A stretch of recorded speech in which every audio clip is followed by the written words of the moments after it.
Skimming. Some may think it's a shortcut, some may think it's cheating, but it's okay to skim. We all do it.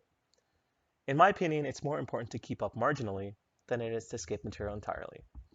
So skimming is better than skipping, just like something is better than nothing. But that being said, when skimming, still be active. Ask those questions, survey the chapters, and read introduction summaries. Think of this as an express version of the SQ4R method we just learned. Why take notes? Effective note-taking means getting involved in lecture, not just listening passively to your professor. It also means that you pay attention in class, understand material, and prepare for tests and midterms. Most people forget majority of what they've learned after 2 weeks.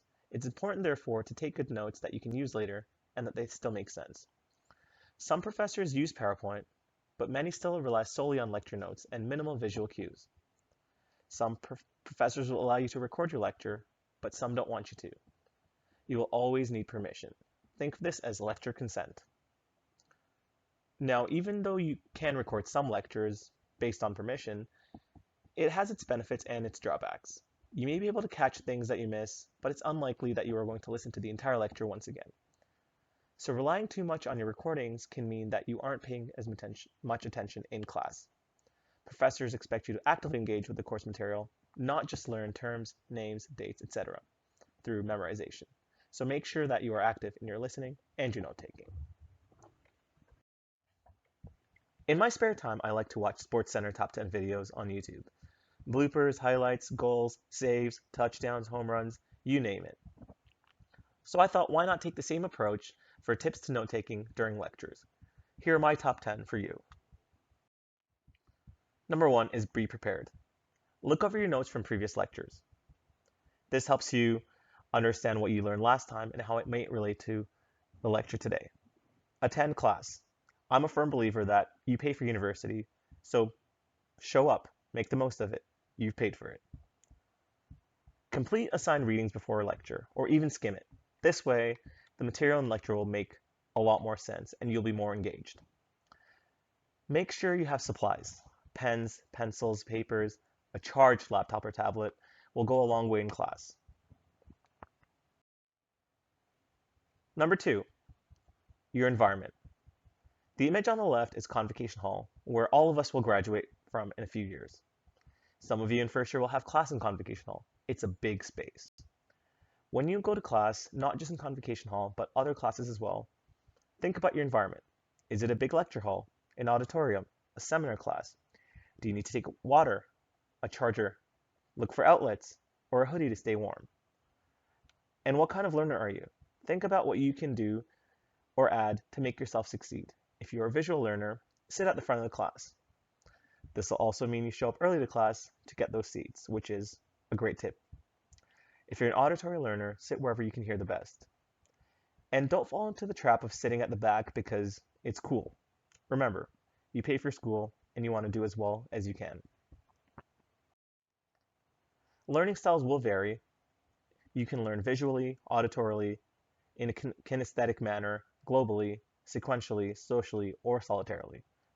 It's all about you finding out what works best for you, not somebody else.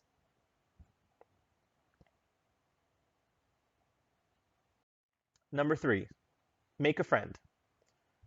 Big classes can be scary, but they are a little less scary if you know somebody in your class. Remember, everybody is on the same boat as you. They likely won't know anybody in the lecture either. Having a friend can help you learn better, keep you accountable to showing up, and you can work together to study materials for tests and exams. Some of your lectures will be very large. As I said, Convocation Hall is a large space and seats 1,600 students. So getting to know at least one person can make this experience a little better for you as well as your new friend. Number 4, concentrate. Always remind yourself, why am I here? Why am I doing this? Keeps you motivated. Be here in the now. Being present matters. Don't care about what you're doing after class or the Snapchat notification on your phone. Be here now. Make the most of the present moment. And be mindful. Does multitasking actually help you or hinder you down the road? And lastly, show respect for those around you in class so that they can concentrate as well. Number 5, don't write or record everything. You cannot capture everything, and you shouldn't. You're not a stenographer. You are not being paid to write every word that the professor says. Process the information, don't just copy it. If you want to record lectures, remember to always ask your professor first. Do not assume it's okay. Consent is everything. Number 6, look for key information. Going to class will have its advantages. Just like with textbooks, professors may shed light on what to focus on, what to pay attention to, and even provide insight on exam information in lecture as an incentive for those who attend. Look for those cues, keywords, and suggestions in lecture slides and in lecture because they are important. If a professor emphasizes certain terms or repeats them, chances are that they're important. The professors and TAs are helping you study in a way and rewarding you for your cooperation in the class. If you don't understand something, professors will allow you to ask questions, either in class, after class, before class, or during office hours. Please make use of this, as it will help you down the road. Number 7, using a note-taking system. Using abbreviations or shorthand will help you write faster, but it can also help you put in signposts that you need when you're reviewing your notes later. Writing down notes such as, "This is important," will help you realize what's important when you're studying. Make sure to avoid full sentences, except when material or quotes are important.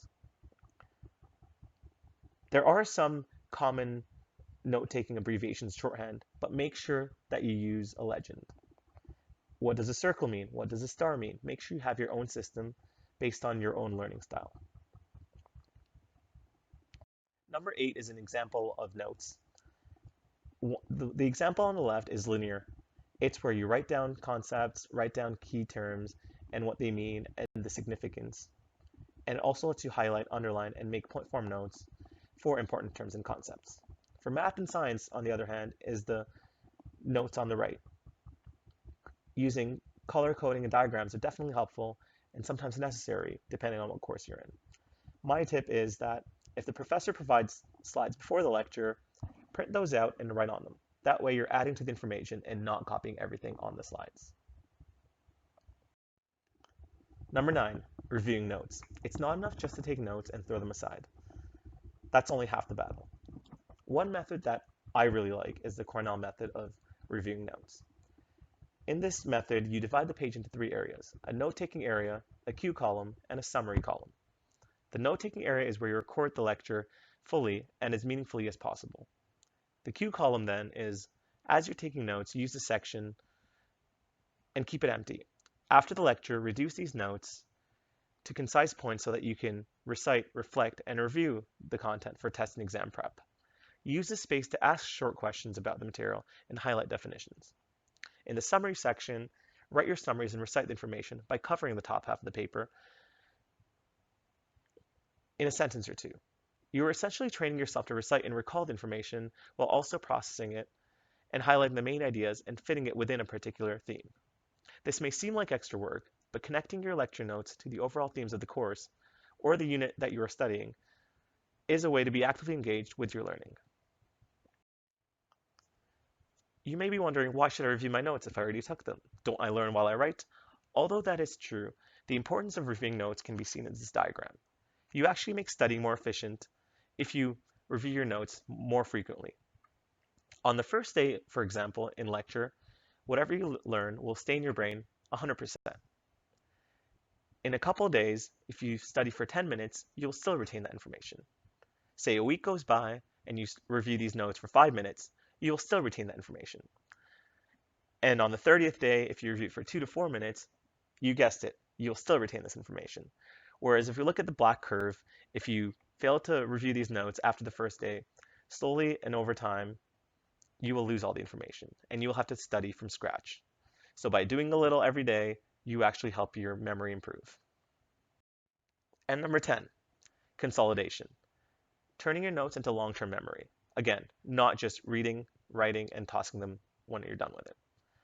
Use things like concept maps, flashcards, group discussions, word associations, acronyms, rhymes, self-testing, and review according to your learning style.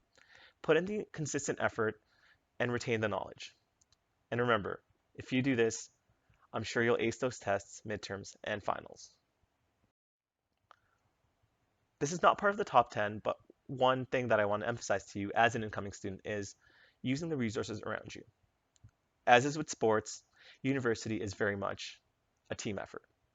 Use your professors and TAs as your resource, use the Academic Success Center, use accessibility services if you need, and use the ASAP program, the tutors, and myself, and we'll be happy to help you succeed in and out of the classroom. Thank you for joining us for this session. If you have any questions, I'm happy to help. My email address and my phone number are on screen, as well as my office hours. If you have any questions, please do not hesitate to contact me. Thank you, and have a great day.